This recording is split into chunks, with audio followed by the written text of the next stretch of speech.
Et bonjour mes choupinous et bienvenue. Alors aujourd'hui on finit l'extension, donc les 3 murs de l'extension, et je commence à poser la couverture. Alors couverture, ça sera avec des panneaux sandwich de chez Unilin, ce qui me permet de te dire que cette vidéo est en partenariat avec eux. Voilà, Unilin, donc c'est plein de solutions d'isolation, que ça passe de la laine de verre, laine de roche, panneaux sandwich, etc., etc. Je te mets le lien de leur site en description. Je te mets 2-3 captures d'écran ici là, comme ça tu peux voir un petit peu ce que c'est. Voilà, allez, c'est parti.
J'ai juste envie de revenir un petit peu sur la structure, tu vois. Donc, comment créer une ouverture sur une ossature bois.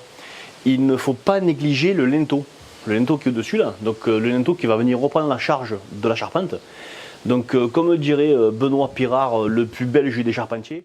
Donc un linteau de baie de porte, que ce soit une porte intérieure ou un linteau de structure extérieure, ça se met toujours sur champ. Parce que c'est là où il travaille le mieux. Donc, moi, c'est ce que j'ai fait, tu vois. Et surtout, c'est qu'il faut penser à y faire un report de charge. Donc tu vois par exemple ici là, donc tu vois bien que mon linteau en fait il pose sur ces deux montants là, qui eux posent par terre. Ce qui fait que la charge est retransmise au sol.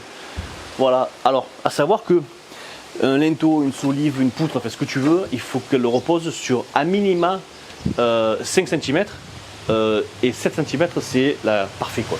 Donc il faut qu'une poutre repose au moins sur 7 cm.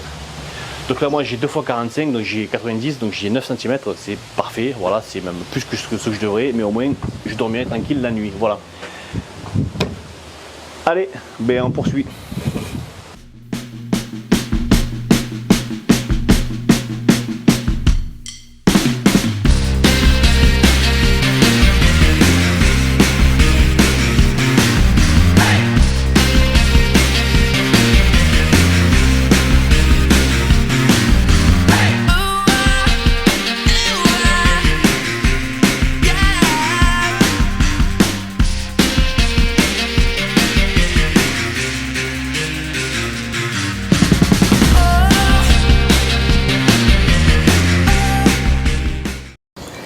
Bon, tu vois, je t'arrête la vidéo là, quelques instants parce que j'ai envie de revenir sur un point, sur la visserie. Donc pour faire tout ça, j'ai utilisé 3 vis différentes. La première, de chez Spax, c'est la High Force. Tu vois, tête de disque. Ça, c'est la High Force de 160. En fait, tu vois, par exemple, je suis, pour ici là, je suis venu prendre la lisse basse de la fenêtre à travers les 2 montants. Et ça va juste pile poil. Tu vois, la partie non filetée passe à travers les 2 montants. Et la partie filetée, elle, par contre, vient prendre la lisse basse de la fenêtre. Et c'est vraiment ce pourquoi je la destine. C'est vraiment pour solidariser les deux pièces ensemble. Parce que les reports de charge, eux, par contre, sont assurés par les montants inférieurs. La deuxième vis que j'ai utilisée, c'est celle-ci là, c'est de la 580, filetage partiel classique en fait, hein, tout bête. Ça, c'est utilisé. Ça, je l'utilise vraiment pour ce genre d'application, donc c'est vraiment pour coller les montants les uns aux autres.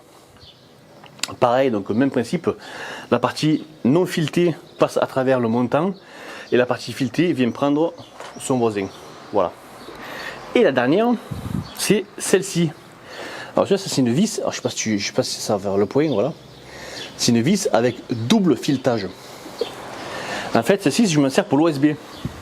Donc la partie filetée là, elle vient chercher le montant et la partie, donc le deuxième filetage, lui, vient s'insérer dans l'OSB et il vient vraiment le plaquer sur le montant et ça ne bouge plus. Voilà. 3 vis différentes pour une ceinture bois. Allez, on continue.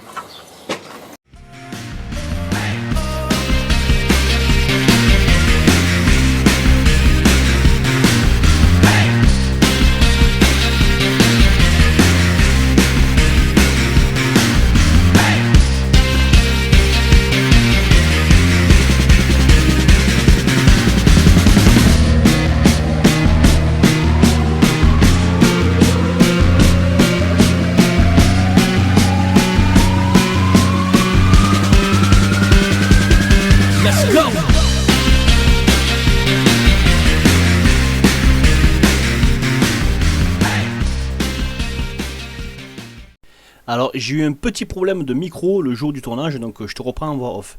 Là je suis en train de t'expliquer que Unilink préconise une bande bitumée ou bitumeuse, appelle ça comme tu veux, sous le panneau sandwich ou sous le caisson autoportant, comme c'est mon cas. Moi je n'ai pas des bandes de ce type là, par contre j'ai beaucoup de bandes résilientes de mes planchers, donc j'ai utilisé ça et ça fera très bien le taf. Voilà. Bon, et si on suit la mise en œuvre que Unilink m'a envoyée, maintenant au bord là, du mur et entre chaque panneau, il faut jointer la mousse polyuréthane. Donc ben, allons-y gaiement.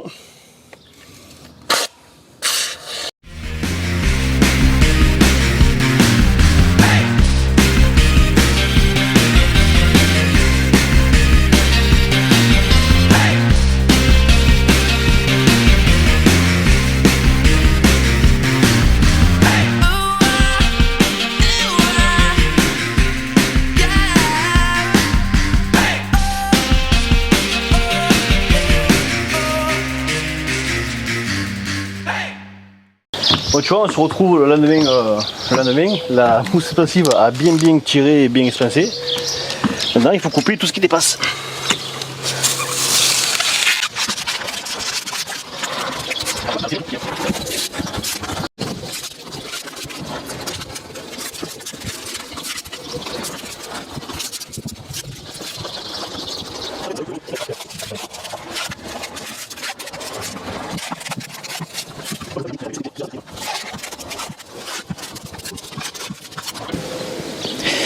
Et voilà, tu vois, une fois que tu as coupé la mousse polyuréthane là, en fait entre deux panneaux, à la jonction des panneaux, il faut recouvrir avec du scotch spécial toiture là, spécial couverture. Donc Unilink le fait, hein. Bon, moi c'est pas la marque Unilink que j'ai, mais bon, voilà.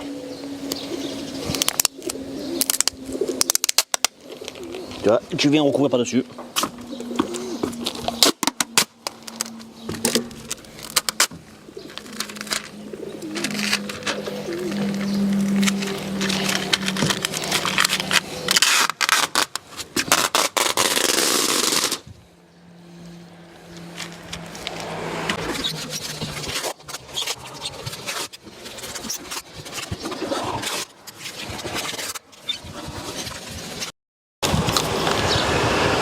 Et voilà, tu vois, donc j'ai fini, donc j'ai scotché toutes les jonctions de tous les panneaux.